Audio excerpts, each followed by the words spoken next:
Welcome back to my YouTube channel. ಈ ಒಂದು ವಿಡಿಯೋದಲ್ಲಿ ನಿಮಗೆ ಮತ್ತೊಂದು ಕ್ವಶನ್ಸ್ ಏನು ಬರ್ಬೋದು ಅಂತ ಹೇಳಿದ್ರೆ, ಕ್ಯಾಪಿಟಲ್ ಮ್ಯಾನೇಜ್ಮೆಂಟ್ ಅಲ್ಲಿ ಒಂದು ಕ್ವಶನ್ಸ್ ಇಂಪಾರ್ಟೆಂಟ್ ಆಗಿರ್ತಕ್ಕಂಥದ್ದು ಯಾವುದಪ್ಪ ಅಂತ ಹೇಳಿದ್ರೆ, so determinants of working capital ಆದ್ಮೇಲೆ ಇರ್ತಕ್ಕಂಥ ಮೋಸ್ಟ್ ಇಂಪಾರ್ಟೆಂಟ್ ಅಂದ್ರೆ ಈ ಒಂದು ಕ್ವಶನ್ಸ್ ಅನ್ನ ಕೇಳ್ತಕ್ಕಂಥ ಚಾನ್ಸಸ್ ಇರುತ್ತೆ.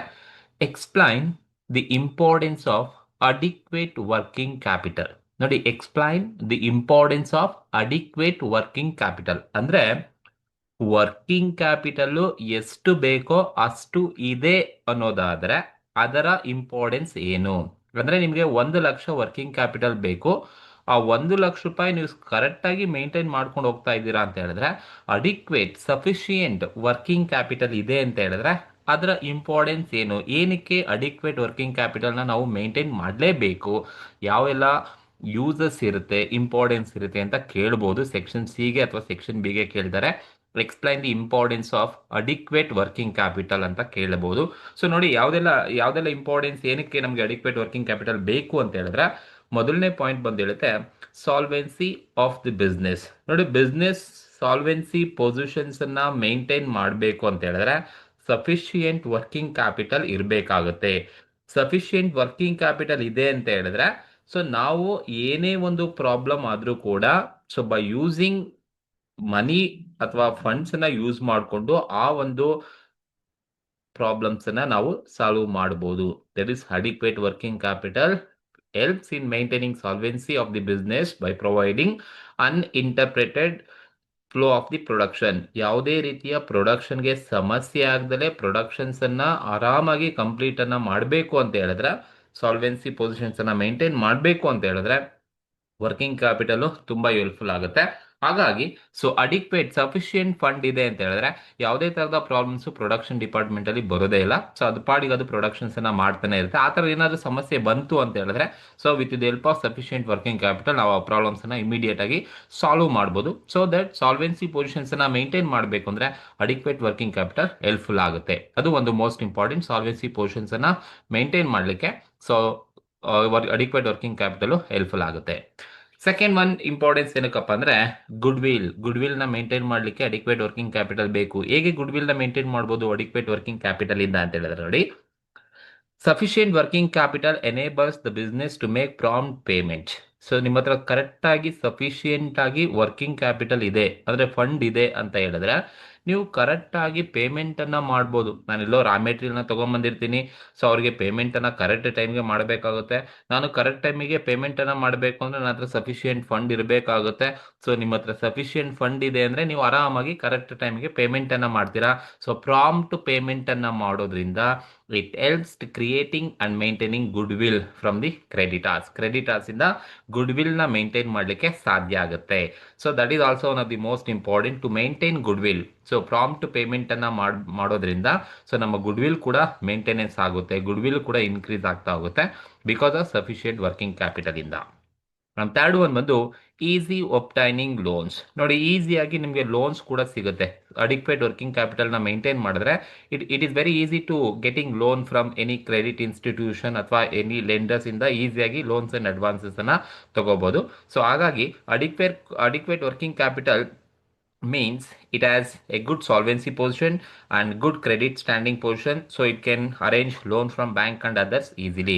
ನಿಮ್ಮ ಹತ್ರ ಸಾಲ್ವೆನ್ಸಿ, ನಿಮ್ಮ ಬಿಸ್ನೆಸ್ ಸಾಲ್ವೆನ್ಸಿ ಪೊಸಿಷನ್ ಮೇಂಟೈನ್ ಮಾಡ್ತಿದೆ ಅಂಡ್ ಮಾರ್ಕೆಟ್ ಅಲ್ಲಿ ಗುಡ್ ವಿಲ್ ನು ಕ್ರಿಯೇಟ್ ಮಾಡಿದೆ ಅಂತ ಹೇಳಿದ್ರೆ, ಸೊ ಇವೆರಡು ಇದೆ ಅಂತ ಹೇಳಿದ್ರೆ the business can get easy to loans and advances from any financial institutions or any other lenders in the loans and advances ಅನ್ನ ತಗೋಬಹುದು. ಹಾಗಾಗಿ that is also one of the most important importance of the adequate working capital, easy obtaining loans ಅಂದ್ರೆ easy to get loans and advances. And fourth point ಬಂದು discount. ನೋಡಿ, cash discount is also one of the most important. ಯಾವಾಗ ಅಂದ್ರೆ ನಿಮ್ಮ ಹತ್ರ sufficient fund ಇದೆ ಅಂತ ಹೇಳಿದ್ರೆ, ಸಫಿಶಿಯೆಂಟ್ ವರ್ಕಿಂಗ್ ಕ್ಯಾಪಿಟಲ್ ಇದೆ ಅಂತ ಹೇಳಿದ್ರೆ it helps a firm to get cash discount on the payment. So because of prompt payment, ನಿಮ್ಮ ಹತ್ರ ಸಫಿಶಿಯೆಂಟ್ ಫಂಡ್ ಇದೆ ಅಂದ್ರೆ ನೀವು ಕರೆಕ್ಟ್ ಆಗಿ ಪೇಮೆಂಟ್ ಅನ್ನ ಮಾಡ್ತೀರಾ. ಹಾಗಾಗಿ ಕರೆಕ್ಟ್ ಆಗಿ ನೀವು ಪೇಮೆಂಟ್ ಅನ್ನ ಮಾಡ್ತಾ ಇದೆಯಾ ಅಂತ ಹೇಳಿದ್ರೆ, ಪ್ರಾಂಪ್ಟ್ ಪೇಮೆಂಟ್ ಅನ್ನ ಮಾಡ್ತಾ ಇದೆಯಾ ಕರೆಕ್ಟ್ ಟೈಮ್ಗೆ ಅಂತ ಹೇಳಿದ್ರೆ, so the company can get cash discount at the time of payment ಅನ್ನ ಮಾಡ್ಬೇಕಾದ್ರೆ ಕ್ಯಾಶ್ ಡಿಸ್ಕೌಂಟ್ ಅನ್ನ ಬೇಕಾದ್ರೆ ರಿಸೀವ್ ಮಾಡ್ಕೋಬಹುದು. ಹಾಗಾಗಿ adequate working capital helps to firm to get a cash discount at the time of payment prompt ಪೇಮೆಂಟನ್ನು ಮಾಡಬೇಕಾದ್ರೆ cash ಡಿಸ್ಕೌಂಟನ್ನು ಮಾಡ್ಬೋದು. So ನೀವು ಯಾವಾಗ ಕ್ಯಾಶ್ ಬೇಸಲ್ಲಿ ಏನು ಮೆಟೀರಿಯಲ್ನ ಪರ್ಚೇಸ್ ಮಾಡ್ತಾ ಇದ್ದೀರಾ, ಪೇಮೆಂಟನ್ನು ಮಾಡ್ತಾ ಇದ್ದೀರಾ ಅಂತ ಹೇಳಿದ್ರೆ ಆವಾಗ ನಿಮಗೆ ಕ್ಯಾಶ್ ಡಿಸ್ಕೌಂಟನ್ನು ತಗೊಳ್ತಕ್ಕಂಥ ಚಾನ್ಸಸ್ ಇರುತ್ತೆ. ಹಾಗಾಗಿ ಅದು ಕೂಡ ಒಂದು important. And fifth one importance ಬಂದು regular payment of salary and wages and other day to day commitments. ನೋಡಿ, ಯಾವಾಗ ನಮ್ಮ ಹತ್ರ sufficient fund, sufficient working capital ಇದೆ ಅಂತ ಹೇಳಿದ್ರೆ ನಾನು ಕರೆಕ್ಟಾಗಿ ಡೇ ಬೈ ಡೇನೋ ಅಥವಾ ಡೇ ಟು ಡೇನೋ ಅಥವಾ ವೀಕ್ಲಿನೋ ಅಥವಾ ಮಂತ್ಲಿನೋ ಯಾವ ಥರ ನಾವು ಪೇಮೆಂಟನ್ನು ಮಾಡ್ತೀವಿ, ಸ್ಯಾಲ್ರಿ ವೇಜಸ್ ಏನಿರುತ್ತೆ ಅಥವಾ ಬೇರೆ ಏನೆಲ್ಲ ಕಮಿಟ್ಮೆಂಟ್ ಇರುತ್ತೆ ಅದನ್ನು ಕರೆಕ್ಟಾಗಿ ಮೀಟ್ ಮಾಡಲಿಕ್ಕೆ ಸಾಧ್ಯ ಆಗುತ್ತೆ. ಸೊ ನಾವು ಕರೆಕ್ಟಾಗಿ ವೇಜಸ್ಸನ್ನು, ಸ್ಯಾಲ್ರೀಸನ್ನು, ಪೇಮೆಂಟನ್ನು ಕರೆಕ್ಟ್ ಟೈಮ್ಗೆ ಮಾಡ್ತಾ ಇದ್ದೀವಿ ಅಂತ ಹೇಳಿದ್ರೆ it also increase the moral of the ಬಿಸ್ನೆಸ್ನ ಮೊರಾಲಿಟಿ ಕೂಡ ಇನ್ಕ್ರೀಸ್ ಆಗ್ತಾ ಹೋಗುತ್ತೆ. ಹಾಗಾಗಿ ವರ್ಕಿಂಗ್ ಕ್ಯಾಪಿಟಲ್ ಇದೆ ಅಂತ ಹೇಳಿದ್ರೆ so it can helpful for regular payment of salary, wages and any other commitments which is belongs to that company. And also it also helpful to increase the morality of the business. And next important ಏನಿದೆಯಪ್ಪ ಅಂತ ಹೇಳಿದ್ರೆ exploitation of favourable market condition. ನೋಡಿ, exploitation of favourable market conditions ಅಂದ್ರೆ ನಾನು ಅದರ sufficient working ಕ್ಯಾಪಿಟಲ್ನ maintain ಮಾಡ್ತಾ ಇದ್ದೀನಿ ಅಂದ್ರೆ ಸೊ ಮಾರ್ಕೆಟಲ್ಲಿ ನಮಗೆ ಬಿಸ್ನೆಸ್ಗೆ ಫೇವರಬಲ್ ಕಂಡೀಷನ್ಸ್ ಏನಾದರೂ ಬಂದರೆ ಆ ಒಂದು ಕಂಡೀಷನ್ಸನ್ನು ಯೂಸ್ ಮಾಡ್ಕೋಬೋದು. ಏನಪ್ಪ ಅಂತ ಹೇಳಿದ್ರೆ ಸಡನ್ ಆಗಿ ಪ್ರೈಸ್, ನಾವು ಪರ್ಚೇಸ್ ಮಾಡ್ತಕ್ಕಂಥ ಮೆಟೀರಿಯಲ್ನ ಪ್ರೈಸು ಕಡಿಮೆ ಆಯಿತು ಅಂದ್ಕೊಳ್ಳಿ. ಸೊ ಅವಾಗ ನನ್ನ ಹತ್ರ ಸಫಿಷಿಯೆಂಟ್ ವರ್ಕಿಂಗ್ ಕ್ಯಾಪಿಟಲ್ ಇದೆ ಅಂತ ಹೇಳಿದ್ಬಿಟ್ರೆ ನಾನು ಬಲ್ಕ್ ಆಗಿ ಪರ್ಚೇಸನ್ನು ಮಾಡ್ಬೋದು. ಫೇವರಬಲ್ ಮಾರ್ಕೆಟ್ ಕಂಡೀಷನ್ಸನ್ನು ನಾವು ಯುಟಿಲೈಸ್ ಮಾಡ್ಕೋಬಹುದು. ಯಾವಾಗ if having sufficient fund. So market price ಕಡಿಮೆ ಆಗಿದೆ ಬಟ್ ನಿನ್ನ ಫಂಡ್ ಇಲ್ಲ ಅಂತ ಹೇಳಿದ್ರೆ ನೀನು ಆ ಫೇವರಬಲ್ ಕಂಡೀಷನ್ಸ್ನ ಯೂಸ್ ಮಾಡ್ಕೊಳ್ಳೋಕೆ ಸಾಧ್ಯ ಆಗೋದಿಲ್ಲ. ಸೊ ಹಾಗಾಗಿ ಎಕ್ಸ್ಪ್ಲಾಯಿಟೇಷನ್ ಆಫ್ ಫೇವರಬಲ್ ಮಾರ್ಕೆಟ್ ಕಂಡೀಷನ್ಸ್ನ ಯುಟಿಲೈಸ್ ಮಾಡ್ಕೊಳ್ಳೋಕೆ so adequate working capital helpful ಆಗುತ್ತೆ. ಅಂದರೆ ಪ್ರೈಸ್ ಲೆವೆಲ್ ಕಡಿಮೆ ಆದಾಗ ಬಲ್ಕಲ್ಲಿ ನಾವು ಪರ್ಚೇಸನ್ನು ಮಾಡಲಿಕ್ಕೆ ಮೆಟೀರಿಯಲ್ಸನ್ನು ಹೆಲ್ಪ್ಫುಲ್ ಆಗುತ್ತೆ ಅಂತ adequate working capital. And regular supply of raw materials. ನೋಡಿ, so this are one of the most common importance of adequate working capital. So ನಮ್ಮ ಹತ್ರ ಸಫಿಷಿಯೆಂಟ್ ವರ್ಕಿಂಗ್ ಕ್ಯಾಪಿಟಲ್ ಇದೆ ಅಂತ ಹೇಳಿದ್ರೆ ರೆಗ್ಯುಲರ್ ಆಗಿ ರಾ ಮೆಟೀರಿಯಲ್ ಸಪ್ಲೈಯರ್ ಆಗಿರುತ್ತೆ ಅವ್ರಿಗೆ ಪೇಮೆಂಟನ್ನು ಮಾಡ್ಬೋದು.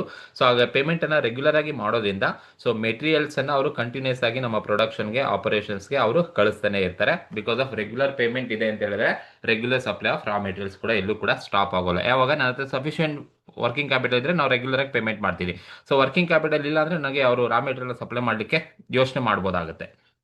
And quick and regular return on investment. So every investors most important ಅವ್ರು ಇನ್ವೆಸ್ಟ್ ಮಾಡೋದೇನಕ್ಕಪ್ಪ ಅಂದ್ರೆ ಕ್ವಿಕ್ ಆಗಿ ರೆಗ್ಯುಲರ್ ಆಗಿ ರಿಟರ್ನ್ಸ್ ಬರಬೇಕು. ಅವರ ಏನು ಇನ್ವೆಸ್ಟ್ಮೆಂಟ್ ಅನ್ನ ಮಾಡಿರ್ತಾರೆ ಅದಕ್ಕೆ ರಿಟರ್ನ್ ಬರಬೇಕು. ಸೊ ಕಂಪನಿ ರಿಟರ್ನ್ಸ್ ಅನ್ನ ಕೊಡಬೇಕು ಇನ್ವೆಸ್ಟರ್ಗೂ ಕೂಡ. ಸೊ ಕೊಡಬೇಕು ಅಂದ್ರೆ ಅಡಿಕ್ವೇಟ್ ವರ್ಕಿಂಗ್ ಕ್ಯಾಪಿಟಲ್ ನ ಮೇಂಟೈನ್ ಮಾಡಿದ್ರೆ ಕಂಪನಿ ಕ್ಯಾನ್ ಗಿವ್ ರೆಗ್ಯುಲರ್ ಆಗಿ ಡಿವಿಡೆಂಟ್ ಅನ್ನ ಕೊಡಬಹುದು. ಸೊ ಅಡಿಕ್ವೇಟ್ ವರ್ಕಿಂಗ್ ಕ್ಯಾಪಿಟಲ್ ಇದ್ದಾಗ ಆ ಇನ್ವೆಸ್ಟರ್ಸ್ಗೆ ರೆಗ್ಯುಲರ್ ಆಗಿ ಡಿವಿಡೆಂಟ್ ಅನ್ನ ಅಥವಾ ಇಂಟ್ರೆಸ್ಟ್ ಅನ್ನ ಸೊ ರಿಟರ್ನ್ಸ್ ಏನಿದೆ ಕೊಡ್ಲಿಕ್ಕೆ ಸಾಧ್ಯ ಆಗುತ್ತೆ. And attract investors towards the company. So ನೋಡಿ, ಬೈ ಕಂಪನಿ ಕರೆಕ್ಟ್ ಆಗಿ ಪೇಮೆಂಟ್ ಅನ್ನ ಮಾಡ್ತಾ ಇದೆ, ಅವರ ರಿಟರ್ನ್ಸ್ ಅನ್ನ, ಡಿವಿಡೆಂಟ್ ಶೇರ್ ಹೋಲ್ಡರ್ಸ್ಗೆ, ಇಂಟ್ರೆಸ್ಟ್ ಅನ್ನ ಡಿಬೆಂಚರ್ ಹೋಲ್ಡರ್ಸ್ಗೆ ಕೊಡ್ತಾ ಇದೆ ಅಂತ ಹೇಳಿದ್ರೆ so company can also attract further investors ಯಾರೆಲ್ಲ ಇರ್ತಾರೆ ಅವ್ರನ್ನ ಅಟ್ರಾಕ್ಟ್ ಮಾಡಲಿಕ್ಕೆ ಸಾಧ್ಯ ಆಗುತ್ತೆ. That is also one of the most important of adequate working capital. And last point ಏನಿದೆಪ್ಪ ಅಂದ್ರೆ ability to face any crisis. ನಿಮ್ಮ ಹತ್ರ ಸಫಿಷಿಯೆಂಟ್ ವರ್ಕಿಂಗ್ ಕ್ಯಾಪಿಟಲ್ ಇದೆ ಅಂತ ಹೇಳಿದ್ರೆ the company can able to face any kind of emergency situations, any kind of uncertain events like strike ಆಗ್ಬೋದು, flood ಆಗ್ಬೋದು, ಅಥವಾ ಫೈರ್ ಆಕ್ಸಿಡೆಂಟ್ ಆಗ್ಬೋದು, ಅಥವಾ ಎನಿ ಅದರ್ ಆಕ್ಸಿಡೆಂಟ್ಸ್ ಏನಾದರೂ ಆದರೆ ಕಂಪನಿಲಿ ಅದನ್ನು ಕೂಡ ಫೇಸ್ ಮಾಡಲಿಕ್ಕೆ ಸಾಧ್ಯ ಆಗುತ್ತೆ because of company having sufficient working capital. So ಇದು ಬೆನಿಫಿಟ್ಸ್ ಅಥವಾ importance of sufficient working capital, importance of adequate working capital ಅಂತ ಕರಿತೀವಿ. ಸಾಲ್ವೆನ್ಸಿ ಆಫ್ ದಿ ಬಿಸ್ನೆಸ್ ಅನ್ನ ಮೇಂಟೈನ್ ಮಾಡ್ಬೋದು, ಮಾರ್ಕೆಟಲ್ಲಿ ಗುಡ್ ವಿಲ್ ಮೇಂಟೈನ್ ಮಾಡ್ಬೋದು, ಈಸಿಯಾಗಿ ಲೋನ್ಸ್ ಅಂಡ್ ಅಡ್ವಾನ್ಸ್ ಅನ್ನ ತಗೋಬಹುದು, ಕ್ಯಾಶ್ ಡಿಸ್ಕೌಂಟ್ ಸಿಗುತ್ತೆ, ರೆಗ್ಯುಲರ್ ಆಗಿ ಎಲ್ಲಾ ತರಹದ ಪೇಮೆಂಟ್ಸ್ ಅನ್ನ ಮಾಡಬಹುದು, ಮಾರ್ಕೆಟ್ ಕಂಡೀಷನ್ಸ್ ಅನ್ನ ಯೂಸ್ ಮಾಡ್ಕೋಬಹುದು, ರೆಗ್ಯುಲರ್ ಆಗಿ ಸಪ್ಲೈ ರಾ ಮೆಟೀರಿಯಲ್ ಸಪ್ಲೈ ಮಾಡಿಸ್ಕೋಬಹುದು, and regular and quick returns on investment ಅಂತ ಕರಿತೀವಿ. ಅಂಡ್ ಇನ್ವೆಸ್ಟರ್ಸ್ ಅನ್ನ ಅಟ್ರಾಕ್ಟ್ ಮಾಡ್ಬೋದು, ಅಂಡ್ ಯಾವುದೇ ತರಹದ ಅನ್ಸರ್ಟೈನ್ ಇವೆಂಟ್ ಅನ್ನ ಬೇಕಾದ್ರೆ ಅವರು ಫೇಸ್ ಅನ್ನ ಮಾಡ್ಬೋದು. ಸೊ ಇದೆಲ್ಲ ಯಾವಾಗ ಸಾಧ್ಯ ಅಂತ ಹೇಳಿದ್ರೆ company having sufficient working capital. Adequate ಅಂದ್ರೆ ನಿಮ್ಗೆ ಎಷ್ಟು ಬೇಕೋ ಅಷ್ಟು ವರ್ಕಿಂಗ್ ಕ್ಯಾಪಿಟಲ್ ಇದ್ರೆ ಸೊ ನಿಮ್ಗೆ ಇವೆಲ್ಲ ಬೆನಿಫಿಟ್ಸ್ ಸಿಗುತ್ತೆ. ಸೊ ಇನ್ನೇ ಅಡಿಕ್ವೇಟ್ ಇದ್ರೆ ಇದ್ಯಾವುದು ಸಿಗಲ್ಲ ಅಂತ ಅರ್ಥ ಅಷ್ಟೇ. ಓಕೆನಾ? ಸೊ ಈ ಒಂದು ಕ್ವಶನ್ಸ್ ಅನ್ನ ಬೇಕಾದ್ರೆ ನೀವು ಎಕ್ಸ್ಪೆಕ್ಟ್ ಮಾಡ್ಬೋದು, explain importance of adequate working capital ಅಂತ. ಸೊ ಇಷ್ಟು ಇರ್ತಕ್ಕಂಥ ಆನ್ಸರ್. ನೀವು ಪಾಯಿಂಟ್ಸ್ ಬರೆದು ಓನ್ ವರ್ಡ್ ಅಲ್ಲಿ ಆನ್ಸರ್ಸ್ ಅನ್ನ ಬರೆದ್ರೆ ಸಾಕಾಗುತ್ತೆ. ಸೊ ಈ ಒಂದು ವಿಡಿಯೋ ನಿಮ್ಗೆ ಇಷ್ಟ ಆಗಿದ್ರೆ ಸಬ್ಸ್ಕ್ರೈಬ್ ಮಾಡಿ, ಶೇರ್ ಮಾಡಿ, ಲೈಕ್ ಮಾಡಿ. ಹಾಗೆ ನಿಮ್ಗೆ ಮತ್ತೆ ಯಾವ್ದಾದ್ರು ಟಾಪಿಕ್ ಬೇಕು ಅಂದ್ರೆ ಕಮೆಂಟ್ ಮೂಲಕ ತಿಳಿಸಿ. Thank you.